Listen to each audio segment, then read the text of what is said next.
तार साहब, कल भारत के जो डिफेंस मिनिस्टर हैं राजनाथ सिंह साहब, जो कि बड़े क्लोज हैं प्राइम मिनिस्टर मोदी के, उन्होंने एक ऑफिशियल स्टेटमेंट जारी की, जो कि पहली दफ़ा एक पॉलिटिकल लेवल पे स्टेटमेंट जारी की जबकि इंडिया की शिप्स के ऊपर जो हमले हुए थे।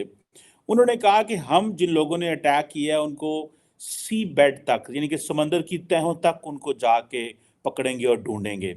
तार साहब, अमूमन ये जो स्टाइल है ये एक अमेरिकन स्टाइल है। अमरीकी इस अंदाज से बात किया करते हैं, और ये जिस तरह वो बात कर रहे हैं कि हम समंदर की तहों तक जाएंगे, इट मीन्स कि वो बेसिकली नॉन स्टेट एक्टर की बात कर रहे हैं कि वो नॉन स्टेट एक्टर ही हो सकते हैं। लगता तो यही है। चीमा साहब, ना सिर्फ राजनाथ साहब ने स्टेटमेंट दी है, बड़ी धुआंधार तकरीर उन्होंने की है, और उसके साथ ना सिर्फ स्ट्रॉन्ग वर्ड्स थे, उनके साथ इमोशंस मौजूद थे। मैंने उनकी स्पीच सुनी है। बड़ी उन्होंने हिंदी के अंदर स्पीच दी है। उसको मुझे तो डिफिकल्टी थी थोड़ी समझने में, बाद में ट्रांसलेशन उसकी मुझे पढ़ने का मौका मिला है। लेकिन इसको कहा जाएगा कि Bharat is flexing their muscles. दूसरे लफ्जों में अगर उर्दू में कहा जाए तो वो कहते हैं जब हुस्न आता है तो नजाकत खुद ही आ जाती है, जब पैसा आ जाता है तो फिर बंदा मसल फ्लेक्स करता है, दुनिया को बताता है कि we are strong, no we are strong. तो उसमें सिर्फ ये पहला वाक्य नहीं है। इसमें यहाँ पे मैं ऐड करना चाहूंगा, पहला वाक्य मैं समझता हूं कि पहली दफा जब टोनी बिल्कन और डॉक्टर जयशंकर साहब इकट्ठे प्रेस कॉन्फ्रेंस कर रहे थे, तो उन्होंने स्टेटमेंट दी थी कि America should not be the sole, is not the sole power anymore. वो सोल, अब दूसरी भी पावर्स मौजूद है। दूसरा फिर उनका इंडिपेंडेंट डिसीजन ये था कि उन्होंने खुल के यूक्रेन की सपोर्ट नहीं की, उन्होंने बैलेंस किया रशिया के साथ। जय हिंद दोस्तों। तो एक मिनट में मैं आपको वीडियो का टॉपिक समझा देता हूं, जिससे आपको समझ आए कि आखिर मसला क्या है। दरअसल यमन एक देश है जिसके करीब समुद्री रास्ता है। वहां से लगभग कह सकते हैं कि दुनिया का 40% व्यापार होता है। वहां से शिप निकलते हैं, उनमें लगभग जैसे कि इजराइल के लिए कोई शिप जा रहा है, तो इन हूतियों ने क्या किया कि उस पर हमला स्टार्ट करना शुरू कर दिया, चाहे वो अमेरिका का हो, भारत का हो, किसी का भी हो।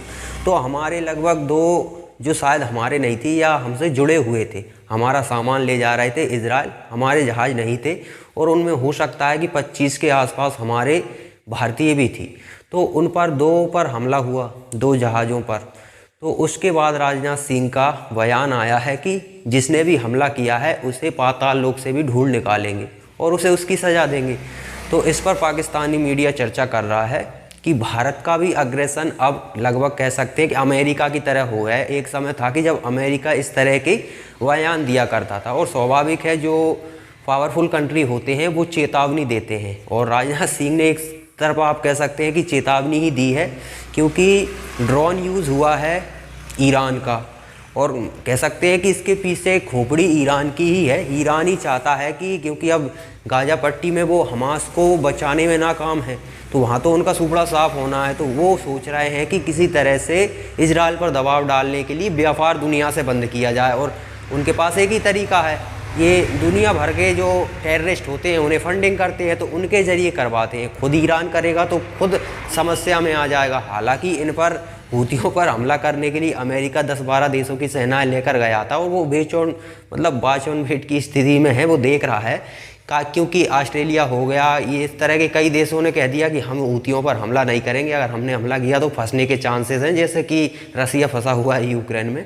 तो अमेरिका भी वेट कर रहा है। तो पाकिस्तानी मीडिया आगे और क्या कहते हैं, पहले ये सुनते फिर चर्चा करेंगे। आज जो वाकया आया है उसको साथ ना सिर्फ उन्होंने ये वाकया कहा है कि समुद्र की डेप्थ तक जाएंगे, बल्कि उन्होंने अपना तीसरा INS जो शिप है उसको भी, मोरंगो जो उसको भी डिप्लॉयड कर दिया है इसी मकसद के लिए कि जो भारत की अपनी ट्रेड रूट्स हैं या जो शिप्स आ रहे हैं भारत की प्रोडक्ट्स लेकर, उनको वो प्रोटेक्ट कर सके। चीमा साहब, मैं इसमें कई आइटम ऐसे हैं जिनको मैं दाद दूंगा, इसी रेफरेंस के साथ आता है।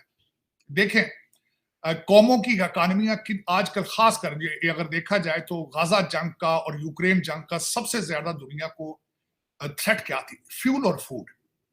फ्यूल और फूड जब इसकी सप्लाई इंटरप्ट होती है तो मुल्कों की इकानमियां जो है शेकअप हो जाती है। इस वक्त ना सिर्फ इन्हें अपने ट्रेड शिप्स का खदशा है, रशिया से तेल लेते रहे, लेकिन रशिया के बाद आपको पता होगा वेनेजुएला के साथ भी भारत ने अपना तेल लेने का मंसूबा बनाया। आज बल्कि इसी तरह की एक और खबर है, इस वक्त दुनिया में आगे चीमा साहब ट्रेड में सबसे ज्यादा इंपॉर्टेंट चीजें क्या है इस वक्त? अगर पेट्रोल के बाद गाड़ियां और आपके लैपटॉप और फोन है वो लिथियम के साथ चलते हैं। I was surprised to get up when आज की मैं पहली खबर जो उठ के देखी तो भारत जो है वो $20 मिलियन से अर्जेंटीना, चिली के से उनसे वो लिथियम अपनी जो है उसको सिक्योर करने के लिए, क्योंकि इस वक्त वट एवर चिली और बोलिविया के अंदर इस वक्त Bharat is depending on the lithium from China. China की मोनोपोली है, उस मोनोपोली को तोड़ना चाहते हैं। मकसद उसका यह था कि आज जो भारत के डिफेंस मिनिस्टर ने ये स्टेटमेंट दी है उसके पीछे सबसे बड़ा ऑब्जेक्टिव ये है कि भारत के जो ट्रेड रूट्स आ रहे हैं, जो शिपिंग जो प्रोडक्ट्स आ रहे हैं उनमें इंटरप्शन ना हो, ताकि भारत की इकोनॉमी स्ट्रांग रहे। मैं इस पे आफरीन है इन सारी चीजों पे। वजह यह है कि दुनिया का किसी मुल्क including America is not able to protect their trade routes, shipping trade routes. मैं यहाँ पे मुझे दुख है आज, काश कि मैं जिस मुल्क में बैठा हूँ यहाँ के डिफेंस मिनिस्टर साहब अपनी स्पीच के इन्होंने प्रेस कॉन्फ्रेंस की, मैं उसका हवाला देना चाहूंगा। तो किसी ने क्वेश्चन किया था कि आप रेड सी के अंदर होती आप पर हमला कर रहे हैं, 40-40 मिसाइल आपके शिप्स पे मार रहे हैं, आप उसका जवाब क्यों नहीं देते, रिटेलिएट क्यों नहीं करते? उन्होंने कहा था कि हम नहीं चाहते कि ईरान इसके अंदर जंप करके आ जाए या फिर ये जंग एक्सपैंड कर जाए। ये और सिर्फ ये हमारा प्रॉब्लम नहीं है, वहां पे तो दूसरे शिपों के ऊपर भी मार रहे हैं, तो वो तो सारी the entire world has to respond to it. A weak statement, एक super power, sole super power का जो डिफेंस मिनिस्टर होता है उसकी स्टेटमेंट इस तरह की नहीं होती, बल्कि मेरे ख्याल में जो इंडियन डिफेंस मिनिस्टर की आज जो स्पीच थी, जो उनका स्टेटमेंट थी, that is equal to that is equal to a superpower maneuver. मैं ये कहूंगा कि with this thing that India is moving rapidly towards the status of a superpower. तो मैंने बताया था आपको कि अमेरिका वेट कर रहा है कि स्वाभाविक है 40% जब दुनिया भर का व्यापार वहीं उसी रास्ते से होता है, हालांकि रास्ते और हैं लेकिन वहाँ पर फिर बहुत कॉस्टली हो जाएगा, कई गुना ज़्यादा चार्ज बढ़ जाएगा शिपों का, तो ये दुनिया के लिए बहुत महंगा पड़ेगा क्योंकि हर किसी की अर्थव्यवस्था डगमगा जाएगी। हालांकि कई देश नहीं चाहते कि हमला हो, चीन है, रूस है, ये तो ईरान के साथ हैं और ये सब घालमेल चीन, रूस और ईरान का मिला हुआ है, सिर्फ अकेला ईरान कुछ नहीं कर सकता, इन सभी के मिले जुले हैं क्योंकि ये चाहते हैं कि इजराइल को आइसोलेट किया जाए, अमेरिका पर दबाव डाला जाए। अमेरिका हालांकि हमला करने के लिए पहुंच गया था लेकिन बाकी देशों ने साथ नहीं दिया। अब अमेरिका क्या अकेला हमला करेगा? तो वो क्यों करेगा? नुकसान तो सभी का होगा।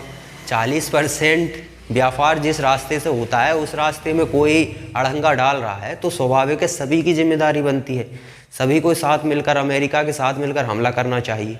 और स्वाभाविक है एक दो दिन लगेंगे, अगर 10-12 देश मिलकर एक साथ हमला बोलते हैं तो इनके पास कौन सा हाई क्वालिटी की टेक्नोलॉजी है कि ये लोग इनके पास एयर डिफेंस सिस्टम है, वो तो ड्रोन दे दिए, कुछ मिसाइलें दे दी ये ईरान ने, बस यही सब है इनके पास। जैसे कि हमास के थे, बाकी छुप गए ना, हम नीचे जो रॉकेट थे वो चला दिए, अब चलाने को कुछ बचा नहीं। तो यही स्थिति इन हूतियों की है। तो इन हूतियों को सबक सिखाने में ज़्यादा समय नहीं लगेगा, इनकी सारी गर्मी शांत हो जाएगी।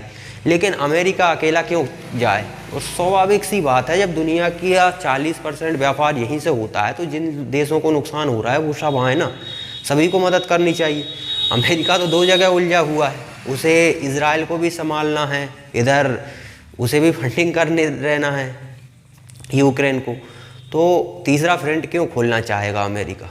अमेरिका हालांकि बहुत पावरफुल है, उसकी सेना भी बहुत पावरफुल है, इस बात से आप इनकार नहीं कर सकते, क्योंकि पैसा बहुत है और पैसे के दम पर उन्होंने अपनी सेना को मजबूत किया है। युद्ध जीते हारे वो स्ट्रेटजी की बात होती है, लेकिन आज की तारीख में अमेरिका जैसी पावरफुल सेना दुनिया में कहीं नहीं है, ये तो दुनिया को मानना पड़ेगा। लेकिन अमेरिका चाहता है कि वो अकेला क्यों घुसे? स्वाभाविक है, जब नुकसान सभी का है तो सभी को साथ आना चाहिए। अब राजनाथ सिंह ने हालांकि चेतावनी दी है और चेतावनी से अंदर खाने, हालांकि ये लोग बातचीत भी कर रहे होंगे, ईरान से भी कर रहे होंगे कि इस तरह की हरकत ना करें। यदि भारत को सीधा सीधा थ्रेट होता है तो फिर हमारे रिश्तों में गड़बड़ आएगी, क्योंकि आप हमारे शिपों को ही टारगेट कर रहे हो। और ये हूती तो सिर्फ कह सकते हैं खिलौना है, ये तो खिलौना है, बाकी पीछे से तो इनके कौन खेल रहा है? ईरान खेल रहा है, कतर खेल रहा है। ईरान और कतर ही तो हमास को खड़ा करने में सबसे आगे थे, उनके पीछे तो यही लोग थे ना। तो ये इजराइल को आइसोलेट करने के लिए, अमेरिका पे दबाव डालने के लिए ये हरकतें कर रहे हैं। इनको पता है कि यहाँ जैसे ही हमले कोई करेगा तो वही विक्टिम कार्ड, यमन के आम लोगों को मार रहे हैं, यमन के आम लोगों पर नुकसान हो रहा है। तो इसी से बचने के लिए अमेरिका चाहता है 10-12 देश उसके साथ आ जाएं, बाकी फिर वो सब देख लेगा।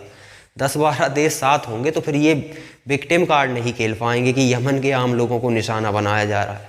तो ये पूरा प्रोसेस है। बाकी भारत का स्वाभाविक है, बयान भी नहीं आते थे कभी पहले, अब बयान ही आ गया, यही बहुत बड़ी बात है। हालांकि अंदर खाने भारत सरकार कुछ न कुछ कर रही होगी।